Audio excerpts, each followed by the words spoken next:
প্রেমের চাইতে আমি ফুটবলটারে আগে রাখবো, কারণ প্রেমিকার সাথে প্রেম করলে দেখে গেছে আপনার ছেঁকা খাওয়ার একটা প্যারা থাকে, তারপরে নানান পেন থাকে। আর মাত্র একটি রাত, তারপরে পর্দা উঠছে বহুল প্রতীক্ষিত ফুটবল বিশ্বকাপ 2026-এর। বিশ্বের সঙ্গে তাল মিলিয়ে বাংলাদেশের ফুটবল প্রেমীদের মাঝেও বইছে উত্তেজনার ঝড়। মাঠে ঘাটে ঘরে বাইরে সবখানে এখন আলোচনার কেন্দ্রবিন্দু ফুটবল।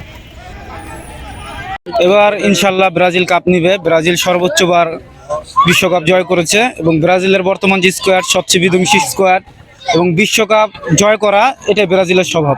স্রষ্টা যদি কাউকে পছন্দ করে ফুটবল উপহার দিয়ে থাকে, এটা অবশ্যই ব্রাজিলকে দিয়েছে। তো ব্রাজিল বিশ্বকাপের সবচেয়ে সফল দল। ইনশাল্লাহ এই সফলতার ধারাবাহিকতা তারা বজায় রাখবে, যেহেতু সাম্প্রতিক সময় তাদের পারফরমেন্স খুব খারাপ যাচ্ছে। তো আমরা আশা করি এই খরা তারা খুব শীঘ্রই কাটিয়ে উঠবে।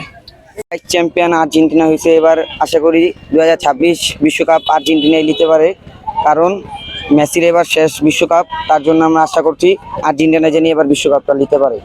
Lionel Messi, Emiliano Martinez, Yamal, Mbappe, Allister, তারপর আছে আপনার নেইমার, অনেক প্লেয়ারই তো আছে। এখন সবার খেলাই দেখি, ভালো লাগে। প্রেমের চাইতে আমি ফুটবলটারে আগে রাখবো, কারণ প্রেমিকার সাথে প্রেম করলে দেখে গেছে আপনার ছেঁকা খাওয়ার একটা প্যারা থাকে, তারপরে নানান পেন থাকে। হয়তো ভালোবাসা ঠিক না হলে অনেক যন্ত্রণা থাকে, কিন্তু ফুটবল সবসময় আমাদেরকে আনন্দিত করে, আমরা উৎসাহিত থাকি, কোনো মাদক টাদকের সাথে জড়িত থাকি না। আমরা পাড়া মহল্লা অনেক ফুটবল খেলি। আমি একজন সোজা কথায় ফুটবল প্রেমী মানুষ।